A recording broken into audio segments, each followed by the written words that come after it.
Midi 14h, Sud Radio, la France dans tous ses états.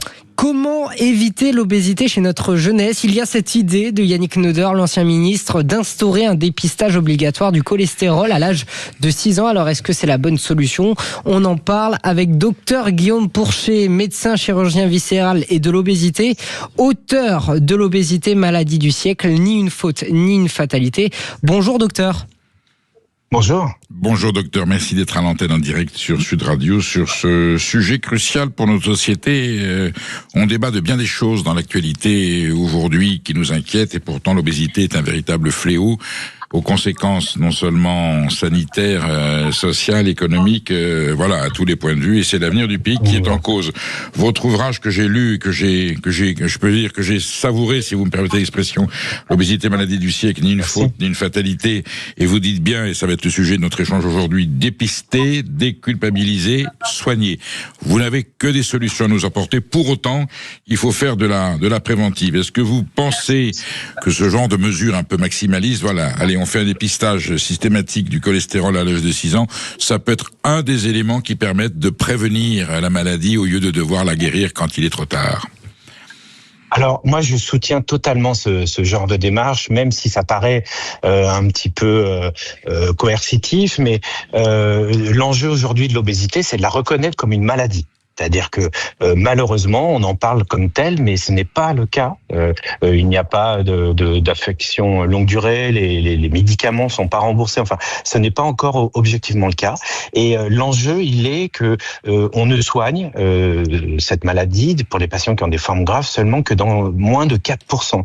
Donc, il y a un enjeu majeur pour la société de dépister les personnes en situation de maladie. Et donc, l'outil de dépistage aujourd'hui qu'on a et depuis très longtemps maintenant, c'est l'indice de masse corporelle, où vous allez simplement calculer en quelques secondes et permettre de déterminer une zone de risque où si vous êtes au-dessus de 35 d'indice de masse corporelle, par exemple, eh bien, il faut pas rester seul. On peut pas s'en sortir. Ça va pas être un régime ou de l'activité physique qui va vous sortir de la maladie. Il faut vraiment une prise en charge médicalisée avec parfois des chirurgies, les nouveaux médicaments. Et donc, chez les adolescents, c'est encore plus le cas. Le sujet, il est encore plus tabou. On culpabilise les enfants en leur disant mange pas ci, mange pas ça. Mais le sujet, il est qu'ils ont une maladie dans un certain nombre de cas et qu'on les laisse tout seuls avec leur maladie. Et d'avoir une démarche de dépistage, enfin, c'est des choses positives. Docteur Pourchet, vous convenez qu'évidemment cette obésité qui est un fléau national, on arrive à la chiffrer, on peut dire les maladies originaires d'une mauvaise alimentation, on va dire la malbouffe, l'obésité en particulier. Bien entendu, les mœurs et les codes alimentaires aujourd'hui, où le gras et le sucre sont diffusés en grande quantité par la grande distribution et la grande industrie, c'est aussi une éducation qu'il faut avoir, j'allais dire, en milieu scolaire, en milieu familial. Éduquer, c'est aussi prévenir, bien entendu. En plus de dépister.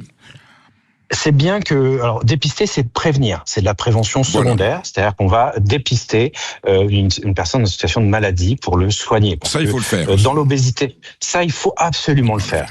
L'obésité augmente aujourd'hui.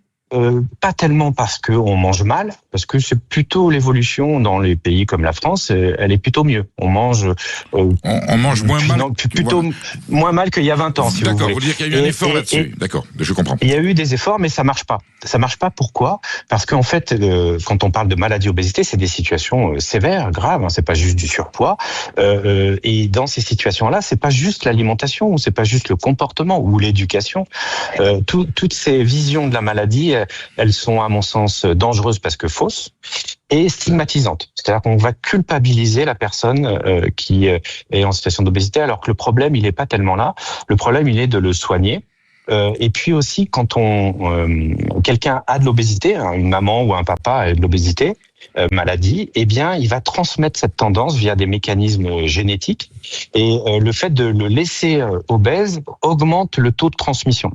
De le soigner, ça diminue la transmission. Avéré, ça, c'est des notions qu'on n'a pas toujours. C'est avéré, ça, c'est avéré, oui. C'est une information majeure. Que cette transmissibilité de l'obésité, alors je ne pense pas dans 100% des cas, mais il y a des cas de pathologie où c'est vérifiable.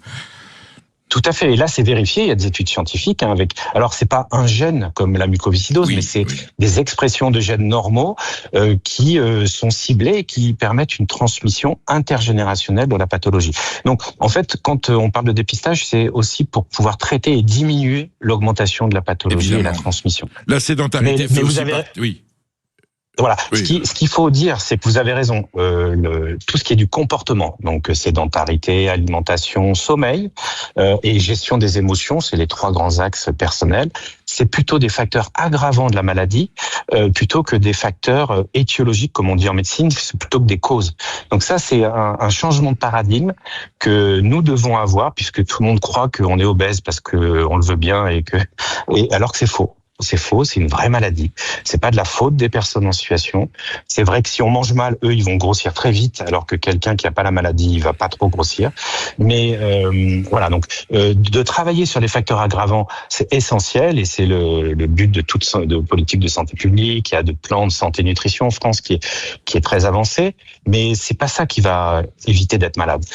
C'est ça qu'il faut comprendre. Donc solution politique, vous soutenez, vous comprenez, vous approuvez cette idée de prévenir l'obésité par un contrôle chez les jeunes. Tout simplement, on les met sur une balance et puis on fait le calcul de la masse. Il n'y a pas plus simple, mais c'est valable pour les adultes aussi. C'est-à-dire que il faut savoir que quelqu'un qui a un indice de masse corporelle, donc c'est le poids divisé par la taille au carré. Et cet indice de masse corporelle, très facile à calculer une fois qu'on s'est pesé, eh bien, si on est au-dessus de 40, c'est ce qu'on appelle l'obésité morbide, eh bien, on a moins de 50% de chances de vivre jusqu'à 70 ans. Est-ce qu'on peut faire une équation comme me l'a fait mon gastro-entérologue? Tant de poids de dépassement, c'est tant de minutes en vie en moins. Vous avez votre capital, vous faites ce que vous voulez, faites votre calcul vous-même et vous aurez à peu près, sans être un ordinateur, vous avez l'âge de votre mort en fonction de votre masse corporelle. C'est mathématique, c'est prouvé, c'est relié directement, la mortalité est reliée au poids. Et indépendamment des autres facteurs, parce que si on a du diabète, c'est encore plus grave. Si on a de l'hypertension, c'est encore plus grave. Si on a des maladies cardiaques. Donc, si vous voulez, juste les kilos, ça va vous faire mourir plus vite. C'est prouvé scientifiquement, là, il n'y a pas de doute. Par contre, les kilos, le problème, c'est pas juste votre alimentation ou votre volonté.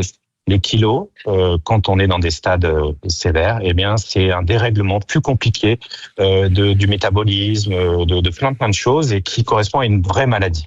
Docteur, est-ce que l'on a des cas en Europe occidentale, en France notamment, de ce que l'on peut voir aux États-Unis avec des phénomènes d'obésité, mais absolument monstrueux? Des gens, d'ailleurs, c'est souvent l'objet de reportages télévisés.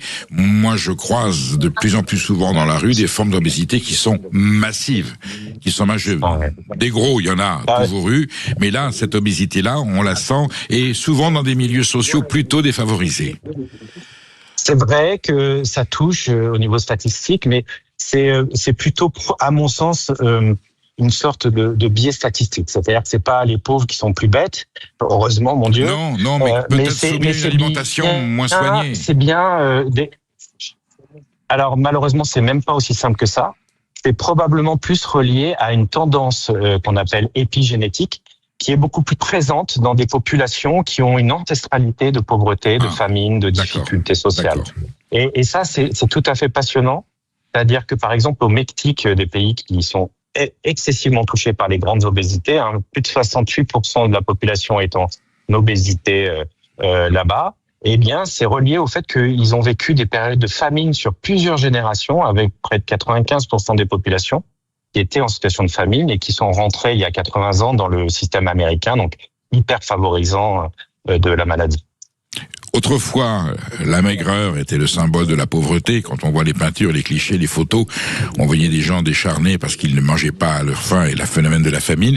Et cette catégorie sociale-là, aujourd'hui, est dans l'obésité. Vous n'allez pas me dire que ce n'est pas quand même lié à la façon dont l'agro-industrie et la grande distribution diffusent de façon massive à des masses des formes alimentaires qui, elles valent ce qu'elles valent. Mais si on en abuse, s'il y a addiction et s'il y a boulimie, on arrive inévitablement à une situation pathologique tragique. Alors, c'est vrai, c'est-à-dire que c'est un facteur favorisant. Si vous mangez mal, vous allez grossir. Et ça, Je parle du sucre, hein. il faut Je parle du sucre. Et Soda, tout, boisson vous sucrée, savez- bonbons, enfin voilà, oui. Le sel aussi, hein. Là, il y a la pandémie de sel. On consomme tout.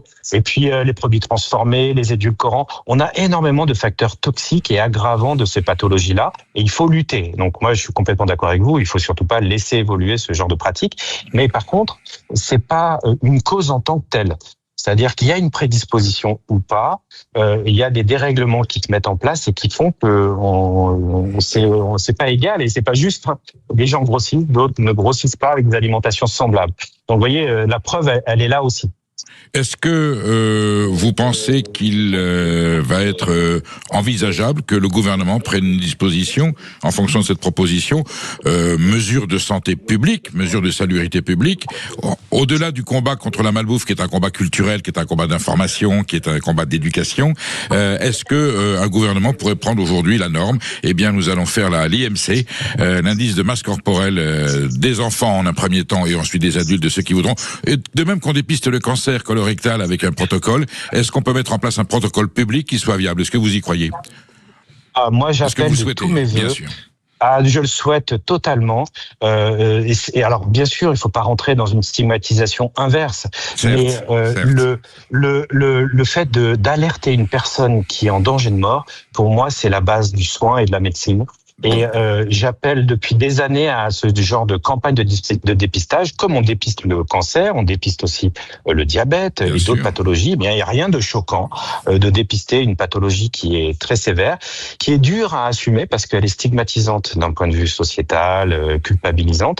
Donc, c'est pas facile à aborder comme sujet, mais je crois que la santé de nos populations en a besoin. C'est une initiative sur laquelle nous sommes tout à fait prêts à vous accompagner sur Sud Radio avec des parlementaires. Voilà, si vous voulez organiser quelque chose qui attire les consciences, avec grand plaisir. Eh ben écoutez, on se reparle, vous revenez nous en parler, on essaiera de lancer une dynamique pour aller dans le sens qui fait du bien au pays, surtout à la santé de nos enfants et de nos concitoyens. Merci docteur d'avoir été sur Merci à vous. Sur Sud Radio. Je rappelle le titre de votre ouvrage, l'obésité, maladie du siècle, ni une faute, ni une fatalité, dépister, déculpabiliser, soigner. Merci docteur.